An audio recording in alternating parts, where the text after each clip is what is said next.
Pink Diamond is without a doubt not only one of the most controversial characters in Steven Universe, but in all of animation, period. Which is completely by design. Living a double life as one of the 4 gem matriarchs and as the head of the Crystal Gems, Rose Quartz. A lot of people find it hard to view this character in a super positive light, both in and out of the show. However, as time passes and the audience matures, more people have come around to appreciate Pink and all the nuances that make her who she is. A common sentiment being that fans are so harsh on her because we witnessed her character development in reverse. Getting introduced to her as the kind yet fearless leader Rose Quartz, a character whose arc has already crossed the finish line, only for the show to slowly unravel all the layers of her past until we're at square one, leaving us with the bratty, temperamental, and overall mess of a diamond that's much harder to admire, but in spite of her faults, is also a little easier to sympathize with. Yeah, just hear me out here. According to Rebecca Sugar, Pink Diamond is a tragic character, the embodiment of self-destruction, someone who never figured out who she really was and thus never truly learned to love herself. And ultimately, she's a cautionary tale for Steven himself, the kind of person he could have become if he didn't figure out who he was or get the help he needed. If you ask me, Pink was crafted to challenge the viewer on the question of if someone should be judged on their past actions. How much goodwill are you willing to give someone before the amount of good they've done seems to be outweighed by the bad, at least on a personal level? And is it fair to apply our human morality to an alien who, for all intents and purposes, was raised on an entirely different system of beliefs? As someone who had a vocal disdain for Pink Diamond when the show finally unveiled the big twist nearly 6 years ago, I wanted to revisit the complex character under a more mature lens, mapping out her arc in chronological order and tackling all the divisive beats it's composed of. I'll also be consulting the top secret visual timeline that Sugar wrote in 2016, which was featured in the second arc book, End of an Era. As although not everything in this chart should be taken as 100% canon, since events like the diamonds destroying Pink Pearl obviously didn't happen in the show, it still provides insight into Pink Diamond's relationship with the other diamonds during Era 1, that we only caught glimpses of in animated form. Strap yourselves in as we have a lot to cover in the first of many videos tackling the character writing of Steven Universe. This is Pink Diamond, Development in Reverse. But before we dive in, I just wanted to thank all of the incredible patrons over at the Roundtable's Patreon, which hosted exclusive sneak peeks of this video prior to its release. Between Turner going on a copyright claim spree, and these videos getting longer as I master the art of yapping, Patreon is one of the best ways to support the channel, and after a period of inactivity, I'm ready to dive back in with more content than ever before. Not only will I be posting sneak peeks, but running polls for what videos we should make first, sharing concepts for the different animated series we'd love to create one day, and you'll also have your name featured at the end of the video. Sometimes you'll also get full-blown videos early, like one that we made months ago that probably won't be released until I throw it in a compilation. And all of that would usually be provided for just $5, but I'm gonna take a page out of my boy Johnny Two Cellos' book and offer all of that for only $1. But spots in this tier are limited, so get in while you can at patreon.com/roundtablevids. And if you're in the market for some dope Steven Universe inspired swag, check out some of our designs over at toondrip.clothing. You probably won't find something as dope as this in stores. Thank you all for the continued support. Now let's chop it up about Pink. To truly understand Pink Diamond, we have to accept that she was born into toxicity. She emerged alongside the other 3 diamonds over 20,000 years prior to the start of the series. And although white, yellow, and blue seem to have emerged as intended, I still hold the belief that Pink Diamond might have been overcooked. The first effective gem. Something that rings true in more ways than one. Although she still towers over most gems, she is tiny compared to the other diamonds. I mean, just look at her throne on the moon base compared to yellow diamonds. Steven and Peridot alone filled up the space in Pink's seat, whereas you'd probably need a fusion to take up room in yellows. But the size difference is a surface level observation. What's really telling is the disparity between the diamonds when it comes to their authority and duties on Homeworld. Yellow took charge of Homeworld's military, Blue oversaw its culture, and White presumably governed Homeworld itself, establishing its identity. Meanwhile, Pink was in charge of practically nothing, tasked with throwing balls that praised the other diamonds for their achievements. She was treated as nothing more than a glorified mascot. I'm not sure why she would be relegated to this position unless she didn't come out as intended, or if that's at least the impression that the other diamonds were under, since we know fuck all about their creators. I also think this would explain why Rose took such great interest in Amethyst. She understood Amethyst the moment she laid eyes on her. Defective or not, the other diamonds didn't trust Pink Diamond with the same level of responsibility that they had, tending to tune her out most of the time. It didn't help that Pink Diamond was a silly, impulsive goober who was super curious about the world around her, so she would often be disruptive to Yellow, Blue, and White's endeavors. Like the time she begged Blue Diamond to keep these rainbow worms from a kyanite colony, only for the worms to get loose in different palaces, chasing the pearls. Not exactly the sort of thing that inspires confidence. While the diamonds would indulge in Pink's antics on occasion, playing games and letting her get batches of Gem's silly nicknames, they were also prone to isolating her, going to extreme lengths to do so, like imprisoning her in a tower for unknown increments of time.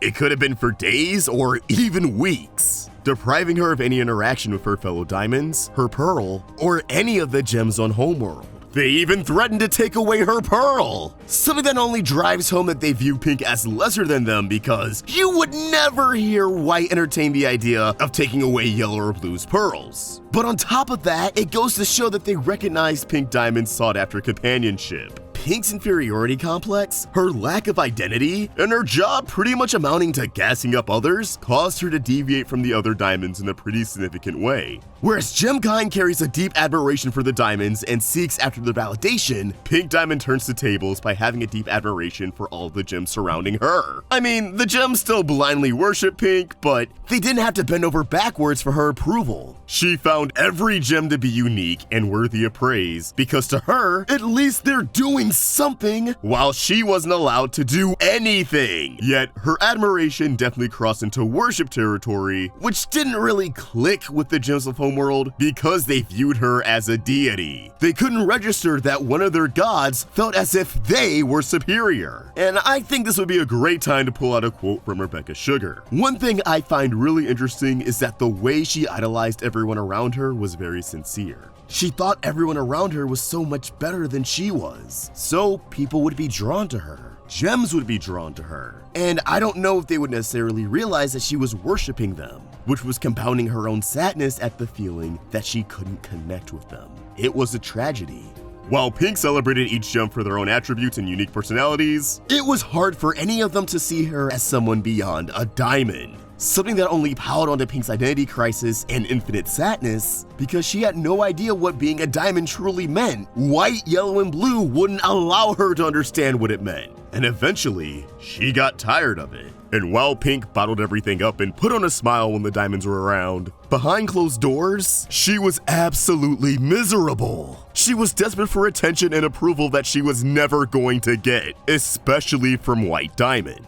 Her pearl being the only one who witnessed her private outburst and understood how deeply unhappy Pink Diamond was. The cycle of need and neglect set Pink Diamond apart from the other diamonds in a pretty significant way. Whereas White, Yellow, and Blue have a superiority complex, designing their empire to constantly reaffirm the belief that they're above the rest of Gemkind, Pink Diamond had an inferiority complex, completely insecure in herself, believing she doesn't live up to the hype of the other diamonds. Whenever she attempted to be herself, 9 out of 10 times, she was ignored or corrected. And when she tried to take on more responsibility and behave like the other diamonds, they denied her efforts and still wouldn't give her the time of day. She was in a lose-lose situation. The other diamonds treated her as a decoration more than an equal. White's tasked with establishing Homeworld's identity, so by refusing to give Pink Diamond any sort of positive reinforcement, any sort of acknowledgement or validation, she was actively denying her any sort of identity. Pink didn't know who she was, just that she was bad news. Wait,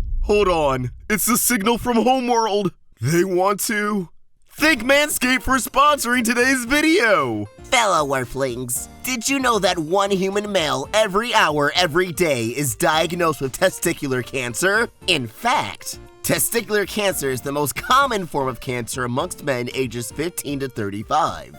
April is National Testicular Cancer Awareness Month on your planet, which is why we wanted to take a second to talk about men's health issues that are important to your species. Being proactive with your health is key, such as having screenings that can detect cancer in your body before any symptoms show up. Treatment works best when you catch it early. With men's health and hygiene in mind, Manscaped has partnered with the Testicular Cancer Society to help you take care of your precious gems. I already use Manscaped products daily to trim and maintain the region below the waist, and it is amazing! Manscaped sent me the Lawnmower 5.0 Ultra Trimmer, which is not only cordless, but waterproof.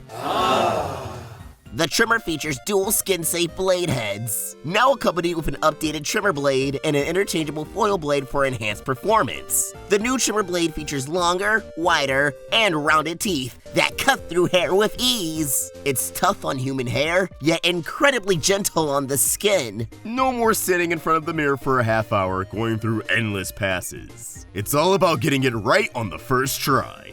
Equipped with a powerful LED light, you can shave with confidence navigating through precarious regions. I like your big words. The Lawnmower 5.0 Ultra also features a constant RPM motor. Even as your battery begins to wane, you won't experience any dip in performance. And with up to 60 minutes of runtime on a single charge, this device is ready to get you right before date night. And you can bring this trimmer wherever you go, thanks to its wireless charging capabilities and travel lock feature. Together, Manscaped and the Testicular Cancer Society are committed to raising awareness for the most common form of cancer in men ages 15 to 35, and giving support for fighters, survivors, and families impacted by testicular cancer. And Manscaped will be donating $50,000 to the Testicular Cancer Society. You can perform single routine self-checks at home while enjoying the Manscaped products you use every day, like the Lawnmower 5.0 Ultra Body Trimmer. Visit manscaped.com/TCS to learn how to check yourself for early signs of cancer,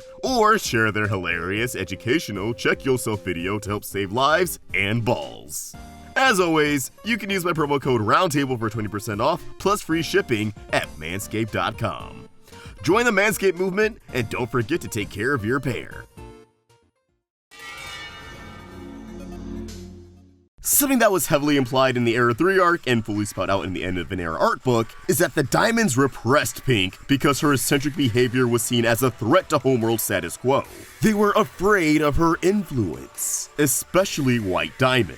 Pink is pure want, impulse, desire. She's infectious. She is the flip side of White. She can bring out a gem's hidden personality, their deepest wants. This isn't necessarily a diamond power. She has a handful of diamond powers, both destructive and constructive, but she has this power in a very human sense. She is an enabler and very manipulative when it comes to getting what she wants. So when what she wants is to get closer to someone, her intensity, her sincerity opens them up and draws them in. White and Pink were always clashing. The Diamond Body repressed Pink's wants, as directed by White, the self-critical conscious. Pink's shield made it impossible for White to override Pink's identity, so she had to find other ways to repress her. Pink couldn't keep her feelings of inadequacy bottled up forever, and it was only a matter of time before she would express her discontentment in the form of pure, unbridled rage. Like the time Pink Diamond found her way to Yellow Diamond's base on a jungle moon. Pink desperately tried to get her fellow Diamond's attention, as Yellow was busy scolding Gems who were hesitant about invading a planet due to the organic life that inhabited it. While Yellow tried to tune Pink out as usual, Pink wasn't settling for the silent treatment this time around. She forces herself in front of Yellow's face, and in a desperate attempt to prove that she's capable of carrying more responsibility, she tries to take over the control panel and contact the Nephrite leading the fleet, demonstrating that she does in fact have no idea what she's doing. But of course she didn't. The Diamonds don't bother teaching her anything, which makes this conversation really frustrating to watch. Pink trying to stand up for herself, only to deepen the rift between her and Yellow. Pink asserts that she's just as important as the other Diamonds, and deserves to wield the same amount of power they do. An army? A colony? You name it. Yet Yellow Diamond retorts that if Pink is just as important, then why doesn't she act like it? Causing Pink Diamond to storm off and break a window in the base, shattering her own reflection. While I sympathize with Pink Diamond's frustrations in this scene, it's hard for me to view Yellow in an equally favorable light. Yes, it is annoying to have what's essentially a child disrupt your work.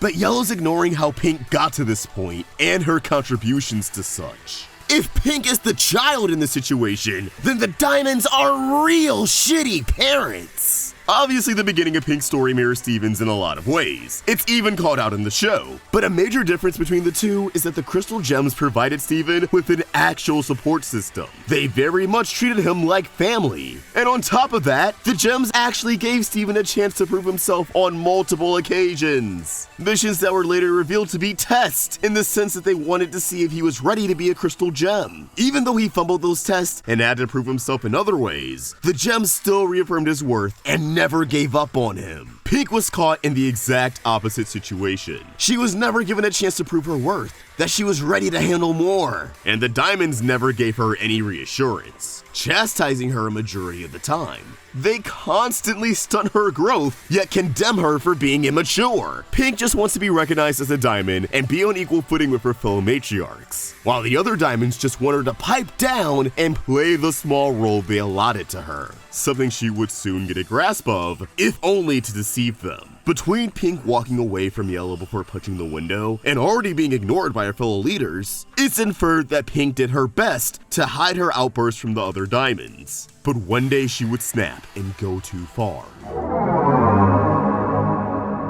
After being the only witness to Pink Diamond's destructive power, her pearl would one day get caught in the crossfire, as Pink Diamond was fuming over the Diamond's refusal to give her a colony, presumably unleashing a scream that struck her pearl. Pink Pearl's physical form sustaining permanent damage on the left side of her face as a result. It's greatly implied that due to it being permanent, the scarring is a sign of psychological damage as opposed to the gem itself being injured. Trauma from having her own diamond hurt her, the person she was closest to. Pink Pearl clarified in future that it was an accident, and based off everything we know about this destructive power, I'm inclined to believe that this is true. Especially since it's implied that Steven's burst of power in volleyball is the same ability that cost volleyball her eye. I really don't think Pink was using her pearl as a stress ball, but it does illustrate a lack of self-awareness. Clearly the Diamonds were alarmed by this development, and furthermore, I suspect they were worried about how their gems would react if word got out that the most lovable diamond could cause destruction like this. Although, given their solution, I think Pink might have told the Diamonds that they were playing as opposed to what really happened. White Diamond would go on to adopt Pink Pearl by taking control of her, maybe to give off the impression that White herself damaged Pink Pearl as a form of discipline.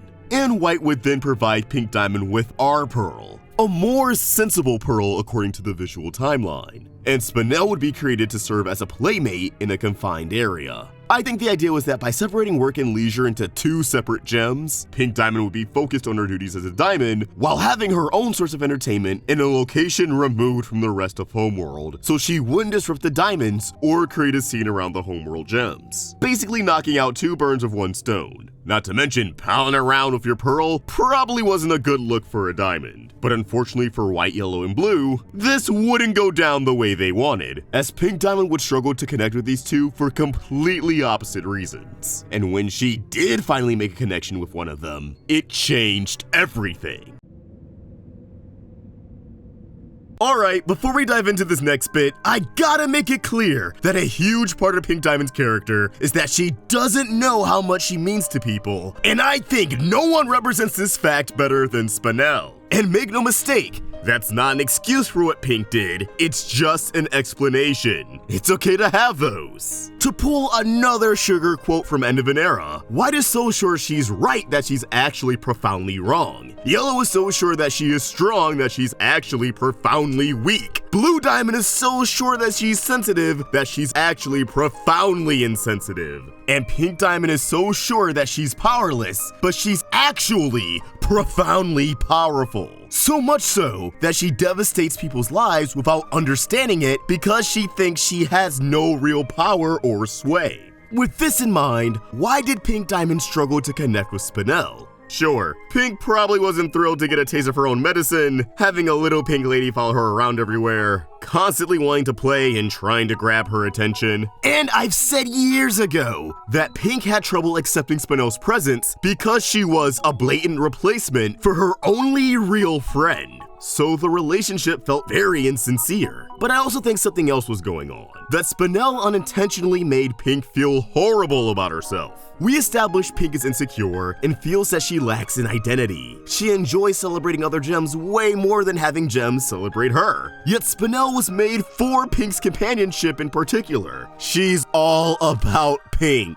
And unlike the other homeworld gems who could only admire her from afar, Spinel is all up in her face, wanting to revere Pink not because she's a diamond, but because of her unique quirks and personality. Which means her mere presence forced Pink to think about herself, and it made her really uncomfortable. Other gems may want validation from the diamonds, but their duties aren't directly tied to them. Spinel's one and only duty is Pink Diamond, and Pink can't process that the gem would be this into her once they get to know her up close and personal. That they would be so enamored by her. Because to herself, she's nothing. Does that justify the abandonment? Nope.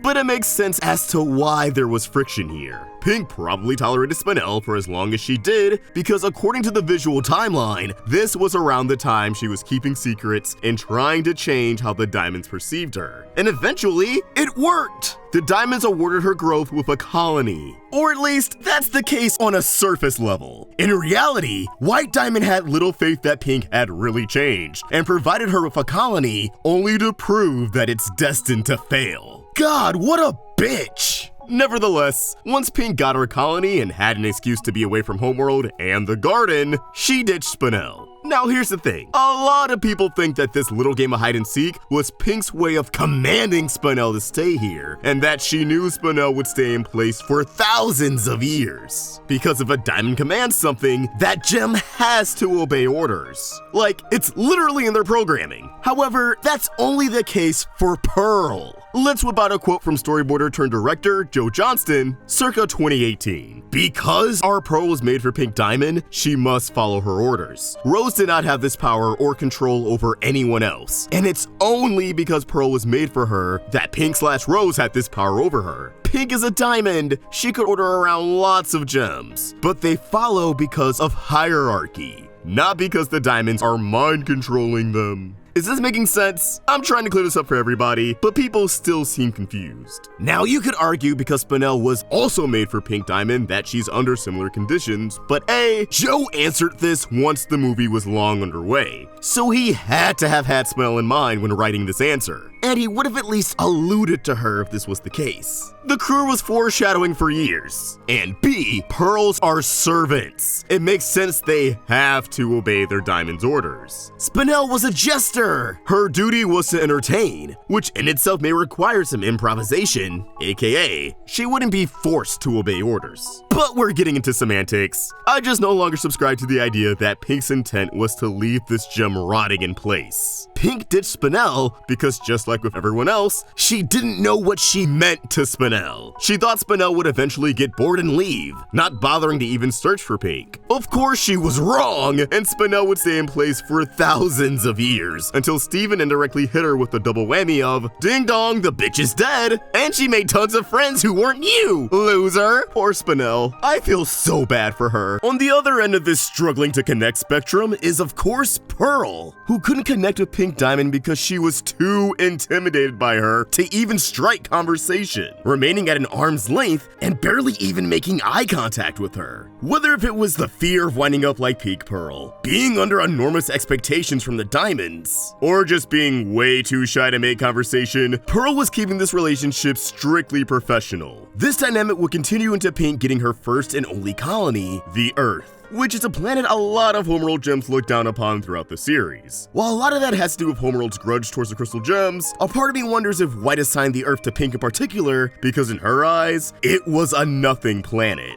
Part of the reason why I suspect this is because Invader Zim is one of Rebecca Sugar's favorite cartoons. Zim's whole mission is to conquer Earth to impress the almighty tallest, even though they only assign the Earth to Zim because it's useless to them. So even if he conquered it, they wouldn't care. And they already didn't have faith in Zim, like how White assumed Pink's colony would fail. I don't know, just some food for thought. I love how Pink Diamond wanted a colony so bad, yet when she finally gets what she's been fighting for, she's bored. The grass is always much greener on the other side, my friends. Really? She wants to be more hands-on with the colony, but she can't due to her status as a diamond. She isn't even allowed to go down to the surface and witness the emergence of gems in the prime kindergarten. So Pearl, scrambling to problem solve and make a good impression on her diamond, gives Pink an idea that not only alters their relationship, but the rest of their lives moving forward. One of the things I really wanted to talk about at the time is I'm a son of immigrants. I think a lot of immigrant families have an experience of maybe someone leaving the family, going to a new country, and reinventing themselves. And it's something that has definitely happened in my family. And my brother he went off and he started a new life and he tried to reinvent himself as a new person. That was kind of something that we wanted to talk about. The idea of, what happens when you try to escape that baggage by becoming a new person. Pink begins to masquerade as a Rose Quartz gem in order to wander freely on Earth behind Blue and Yellow's backs. And in doing this, she becomes infatuated with the planet pretty much immediately, defying the expectations of her gems by welcoming them into the world with a joyous embrace instead of commanding them to get to work. Welcome to Earth. That is the first and nicest thing anyone has ever said to me. It starts with the kindergarten, but it's when she's aimlessly exploring the forest that Pink really falls in love with the Earth. And it tracks that this is what would do it for her. She already had the garden by this point, so we know she already had an affinity for plants and flowers. I imagine she was eager to pick flowers and frolic in the green areas of various homeworld colonies, so long as she was under supervision. She just never knew an entire planet could be like this because she's only been on colonies and moon bases once colonization was already underway. She never got to witness their untampered beauty. And she may not have realized it yet, but organic life has always been her jam. She's always been fascinated with things that were capable of growing and changing, as those were things she was never allowed to do.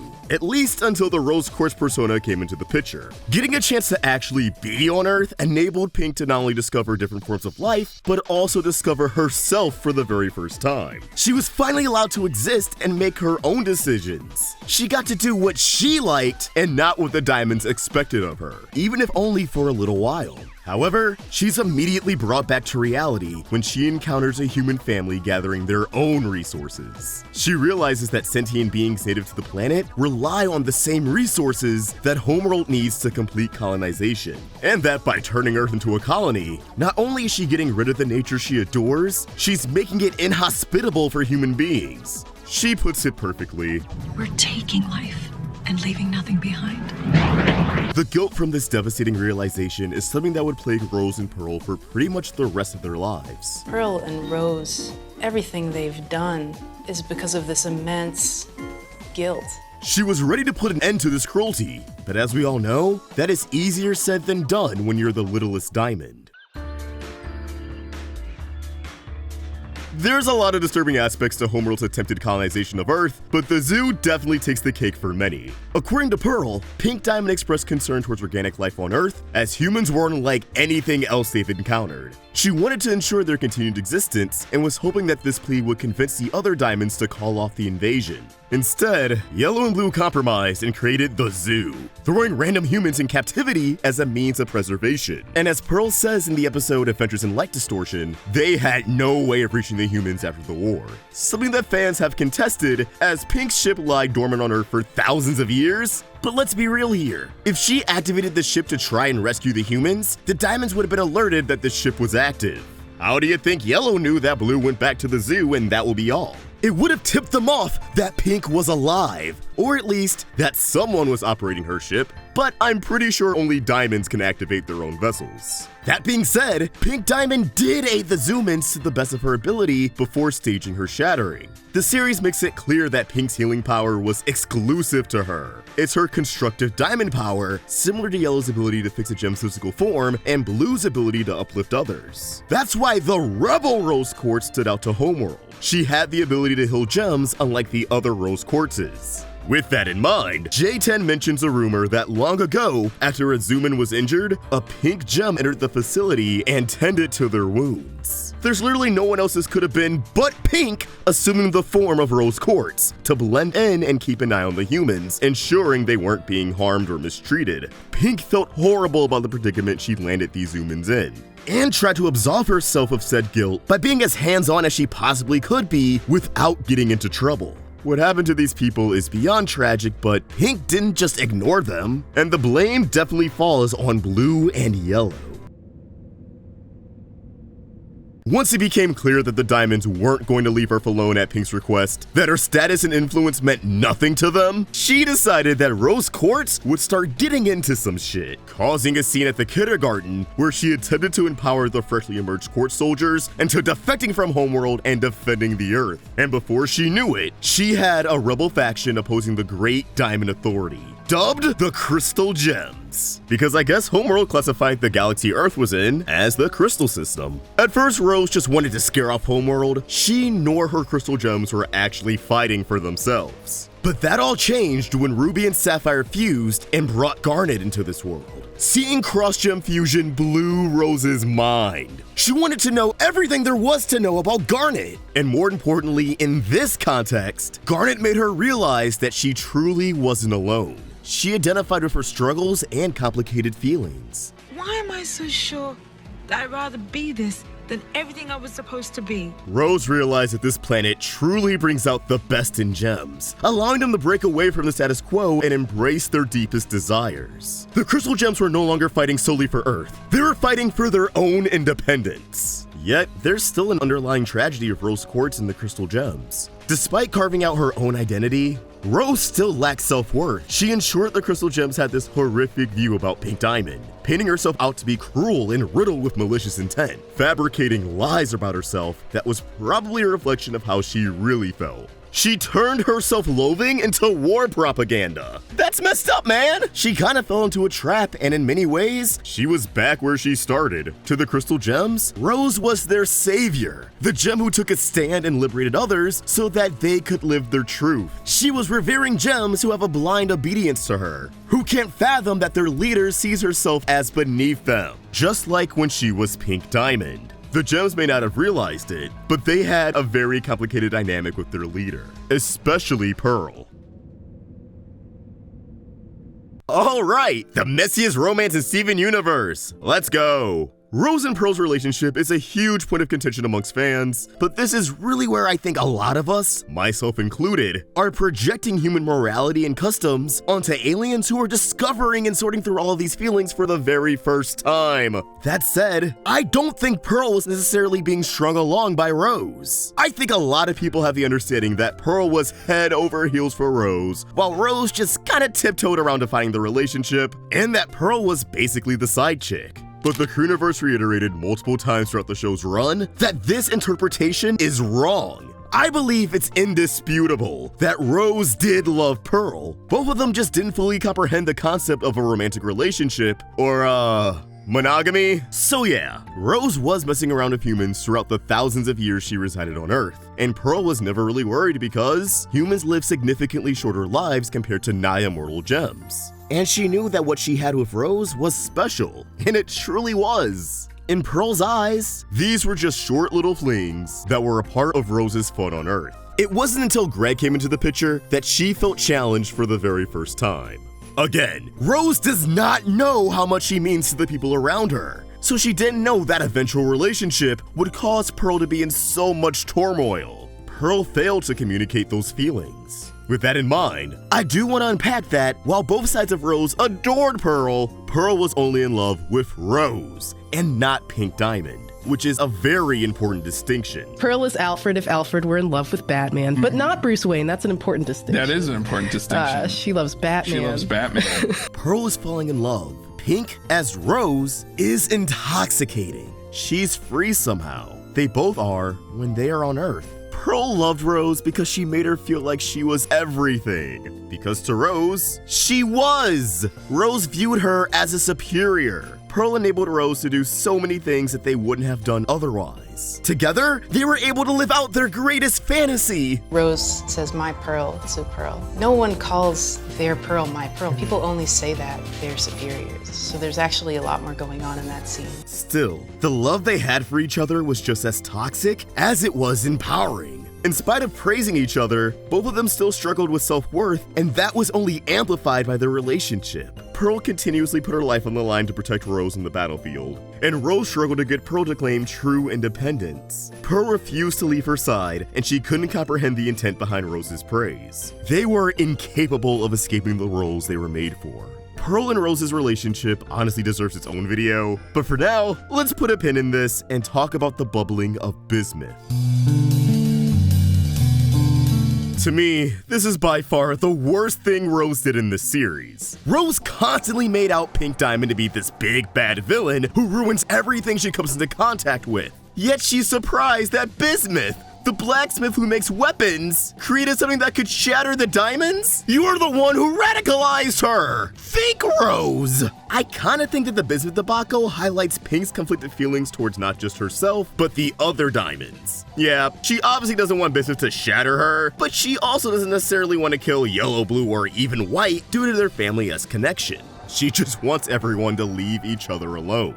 Yet that doesn't absolve her of handling the situation in the worst way possible. Knowing her facade and lies were catching up to her, she bubbled Bismuth, someone who unabashedly loved her, and lied about her whereabouts to just avoid dealing with it? It is insanely shitty. Oh my gosh. I mean, Bismuth adored Rose. Yeah. Loved Rose. And she was willing to do like she would have done anything for Rose. And she did. For Rose specifically. She did the thing that Rose definitely wanted the most. Yeah. And then she was upset about it. It makes no sense.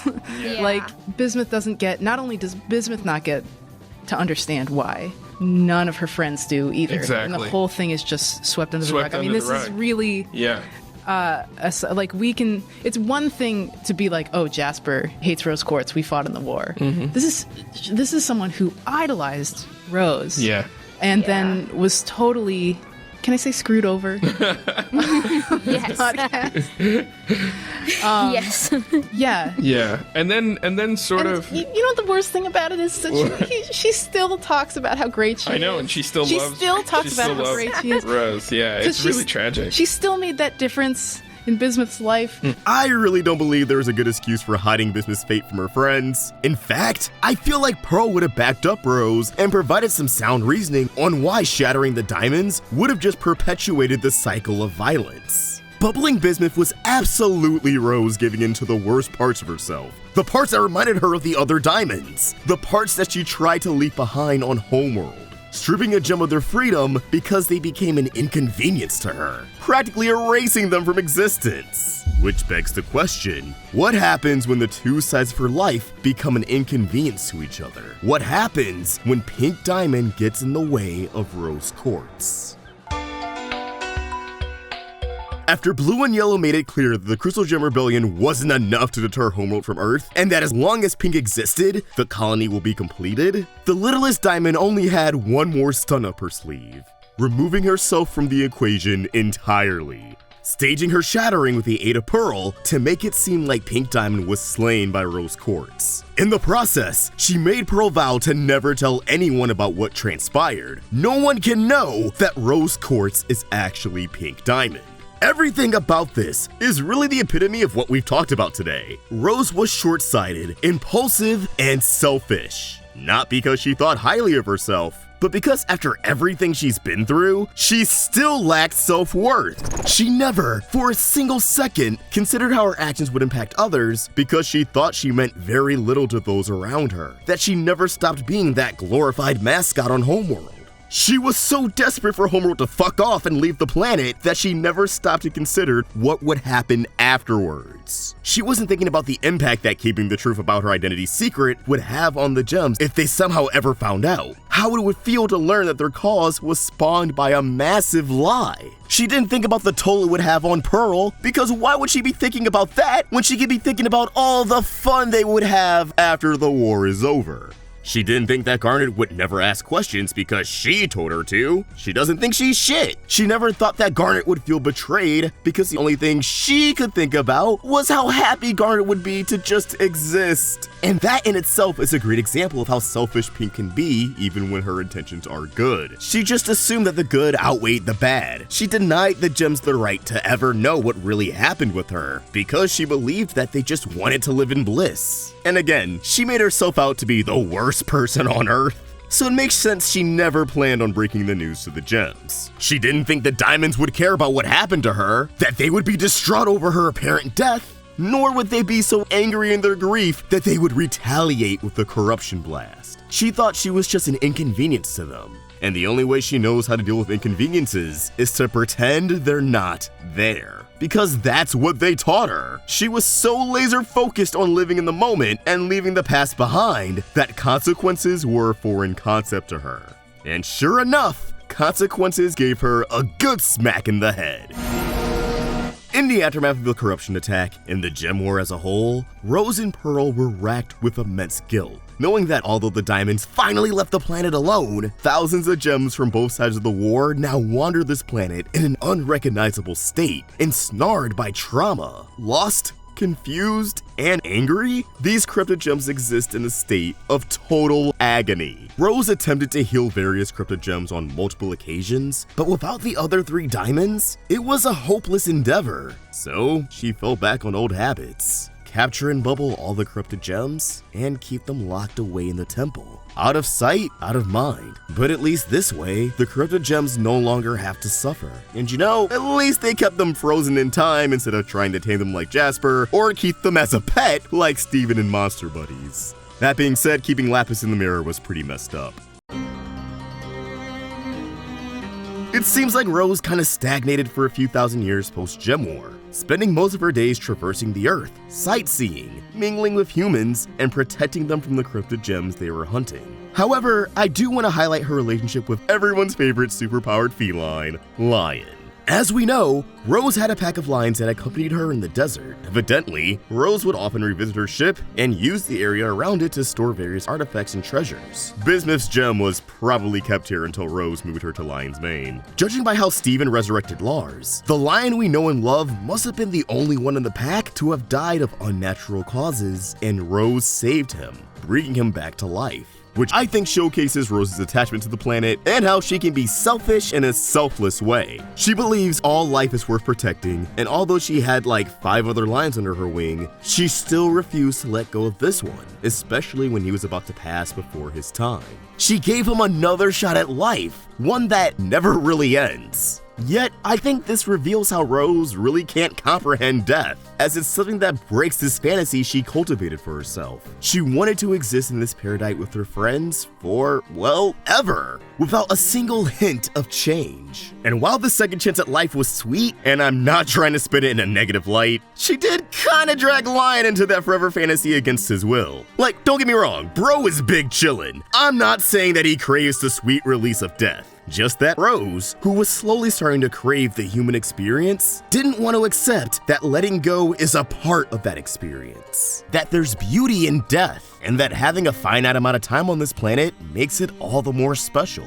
As for why she kept Lion a secret from Pearl, I think that was just another instance of her failing to take into account how her actions impact other people. Her lions were near her ship. She probably didn't want Pearl to be reminded of Homeworld, and she probably didn't think that Pearl would find lions all that interesting.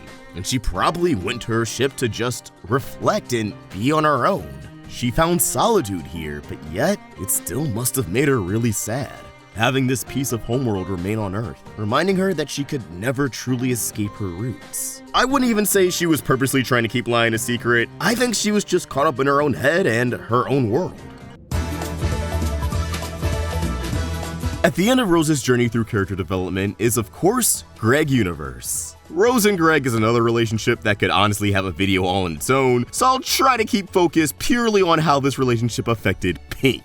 Out of all of Rose's romances and flings of human beings, it makes sense as to why Greg was the one that lasted. I think Rose was truly fascinated by Greg the most because while she adored Earth and longed to escape from her own planet, Greg's entire aesthetic was built around space and seeing what lies beyond Earth. Even if Greg never intended on actually going to space, Rose never expected that a human being could grow tired of this place. She wanted to understand him. And little did she know, the two were very alike. Greg really understood Rose and he really respected her, and she really responded to that because she never had that before. And by the end of their relationship, she didn't feel like she was hiding from him. And that was something that she couldn't really get from anyone else in her life except for him. But the flip side of that is that she was often running from something, and he enabled her to never confront what troubles her about her past because he doesn't want to confront what troubled him about his past. Greg really is the pinnacle of her fascination with humans. She viewed him as something beyond gemkind as a whole.